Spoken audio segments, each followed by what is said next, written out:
हमारे साथ मौजूद हैं ब्रिगेडियर वकार खान साहब। Thank you very much brigadier साहब, आपने वक्त दिया। यहीं से शुरू करते हैं कि क्या अमेरिकी इलेक्शन से पहले ईरान हमला करेगा इसराइल पे? इसमें कुछ सदाकत हो सकती है बिकॉज जो इसराइल का भी असेसमेंट थी, आपको याद होगा इसराइल पे 1 अक्टूबर को हमला हुआ था और फिर लोग वेट करते रहे, तो उस तरफ से भी यही असेसमेंट थी कि शायद वो जितना नज़दीक अमेरिकन इलेक्शन के अटैक करेंगे उनको शायद उसका एडवांटेज होगा और मे भी कुछ इन्फ्लुएंस कर सकते हैं अमेरिकन इलेक्शन को।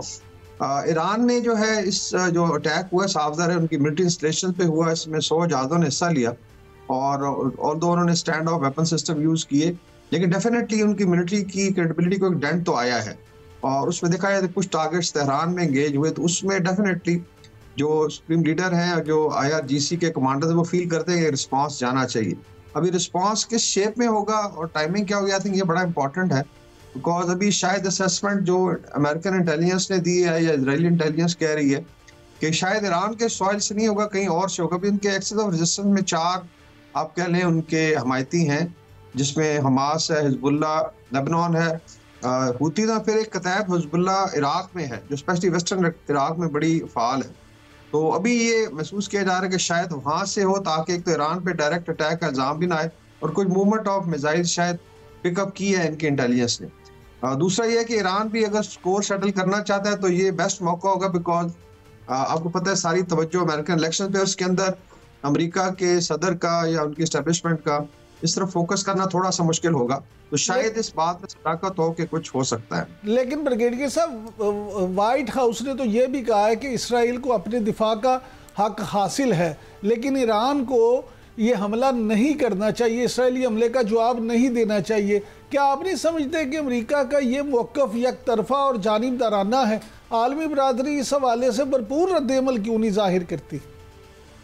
जिसमें देख लें इंटरनेशनल कम्युनिटी जो कहलाती है या डिफाइन अगर आप करें तो मेनली लार्जर वेस्ट है, जापान है, ऑस्ट्रेलिया, न्यूजीलैंड, बाकी तो किसी को वो इंटरनेशनल कम्युनिटी नहीं समझते। और अगर आप देखें जो गजा में हुआ है, पहले कैलकुलेशन थी कि 3 एटॉमिक बॉम्ब्स के बराबर ऑर्डिनेंस फेंका गया, अभी जो असेसमेंट है 5 एटॉमिक बॉम्ब्स के बराबर, हिरोशिमा के बराबर, तो इससे ऊपर और क्या जा सकते, कोई हाथ नहीं रोका गया।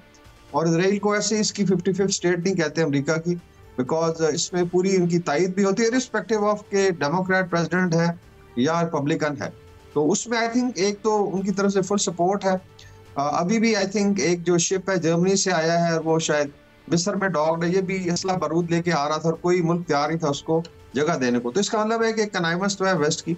अनफॉर्चुनेटली जो आपका साउथ है जिसमें आप कह लें कि साउथ के ब्रिक्स के ममालिक हो गए या SCO होगी, तो उस तरीके से एग्जर्ट नहीं कर सके, तो फिलहाल तो उनके पास फ्री आई थिंक रन है। लेकिन ईरान की सपोर्ट में ये ज़रूर है अगर इसके ऊपर कुछ होता है तो फिर इसमें रशियन है, उसके बाद इनडायरेक्टली चाइना भी है, मदद को आ सकता है, और फिर ये अगर लड़ाई फैलती है तो फिर पूरा गल्फ जो है उसकी लपेट में आ सकता है। अच्छा ब्रिगेडियर साहब, आपने रिपब्लिकन और डेमोक्रेट्स का जिक्र किया, तो अमेरिकी सदारती इलेक्शन में अब सिर्फ 4 दिन रह गए हैं। आप क्या समझते हैं कि कौन सा कैंडिडेट जो है वो इंतखाबात जीत लेगा? इसमें इश्यूज तो काफ़ी सारे हैं, लेकिन जो अभी तक वोटिंग ट्रेंड्स पिछले रहे हैं और जो भी हमारी अपनी असेसमेंट है, ये बिल्कुल इवन मुकाबला है। उसमें अगर आप देखें जो नॉर्थ ईस्ट है, जो ईस्टर्न सी बोर्ड है, ये डेमोक्रेट्स के पास है, ऊपर से आप शुरू हो जाए न्यूयॉर्क से ऑलमोस्ट जो है नॉर्थ कैरोलिना तक, और वेस्टर्न कोर्ट्स भी इनके पास है।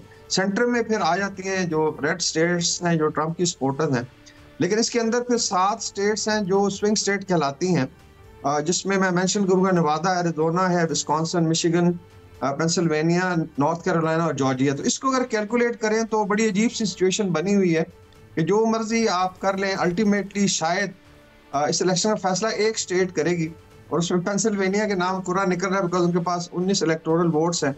तो ये बड़ा इंटरेस्टिंग है कि डिस्पाइट इतना जोर लगाया दोनों तरफ, लेकिन समहाउ सिस्टम कुछ ऐसा इलेक्टोरल वोट्स का, क्योंकि ये पॉपुलर वोट पे तो इलेक्ट नहीं होता प्रेसिडेंट, इसमें हर स्टेट जो जीती है फिर उसको एक खास नंबर मिल जाता है। इस जमाने में शायद जो लोग जाके वोट किया करते थे, तो उसमें स्विंग स्टेट्स का बहुत बड़ा किरदार होगा। अभी भी आप देखें सारी फोकस कमला हैरिस और ट्रंप की जो है इन्हीं पे है, और शायद ये आखिरी 3-4 दिन इन्हीं स्विंग स्टेट्स में गुजारेंगे बिकॉज वहाँ पे जो है वोट किसी तरफ जा सकता है। बाय एंड लार्ज बाकी रेड स्टेट्स बड़ी क्लियर है, ब्लू स्टेट्स बड़ी क्लियर है, लेकिन इसके अंदर बड़ी इंटरेस्टिंग चीज़ ये है कि इस दफ़ा मुस्लिम वोट जो है वो शायद ट्रंप की तरफ जाए या पार्ट ऑफ इट बिकॉज गजा की जो हैंडलिंग की है बाइडन ने, उससे लोग खुश नहीं हैं।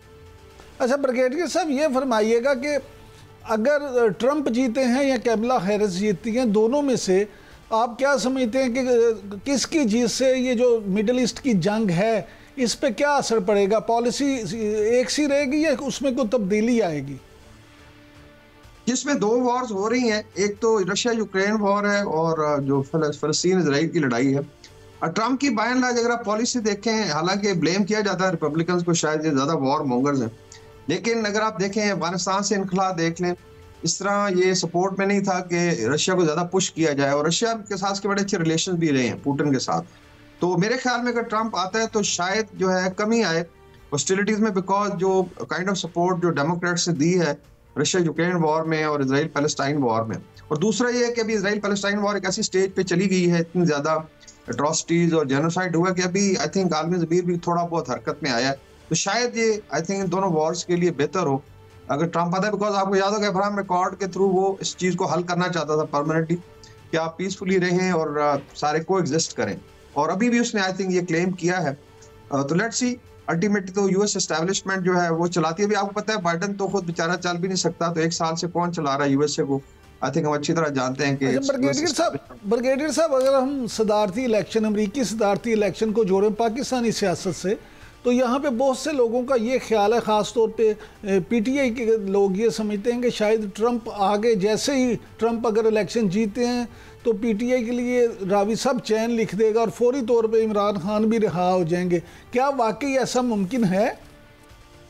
ये एक परसेप्शन तो बनाई जा रही है। अभी अमेरिका में एक ग्रुप है, Pakistan American public affairs committee, जो पाक पैक कहते हैं, और उसमें डेफिनेटली डायस्पोरा में ज्यादा सपोर्ट है पीटीआई की, और उन्होंने एक प्रेशर ग्रुप बनाया और शायद बातचीत भी हुई है कि वोट जो है बाय एंड लार्ज मुस्लिम और पाकिस्तानी वोट डेमोक्रेट्स को जाता था, कि फर्स्ट टाइम होगा कि इस तरफ आए। तो उसमें स्टेटमेंट्स की हद तक तो ठीक है। अभी ट्रंप जब आता है, देखें 5 को अगर वो जीतता है, 20 जनवरी को उससे हल्फ उठाना है, अभी 3 में तो उस पर पड़े हुए हैं।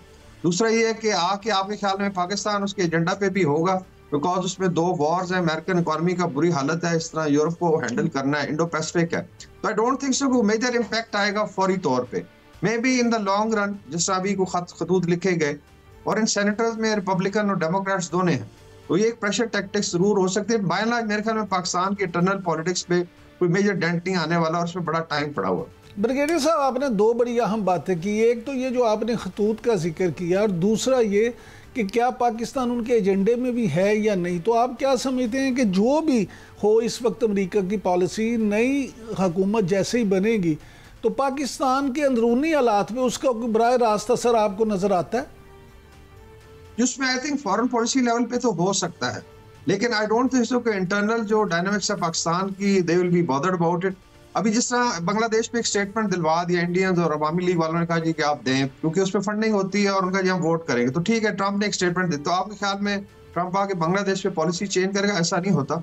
दूसरा, फॉरेन पॉलिसी में जरूर अभी एक पावर प्ले चल रहा है बिटवीन ग्लोबल साउथ, जो है जिस तरह ब्रिक्स है बड़ा एक्सर्ट कर रहा है, और अमेरिकन बड़े परेशान है, they are looking for allies, और जो पुराने एलाइज है। तो मेरे ख्याल में ऐसा नहीं है कि पाकिस्तान की उनको जरूरत नहीं है, अगर उन्होंने बैलेंसिंग करनी है, क्योंकि भारत को भी आप देखें बड़ा पुश बैक हो रहा है कनाडा अमेरिका से, जस्ट बिकॉज ऑफ के साउथ की तरफ उनका झुकाव है। तो उसमें शायद अमेरिका को जरूरत पड़े और पाकिस्तान एक दफा फिर इमर्ज करे as a balancing factor. I don't think so Pakistan की डोमेस्टिक पॉलिसी पे मेरी अपनी असेसमेंट है, हो सकता है गलत हो, क्योंकि मेजर इम्पैक्ट आएगा। Thank you very much brigadier साहब।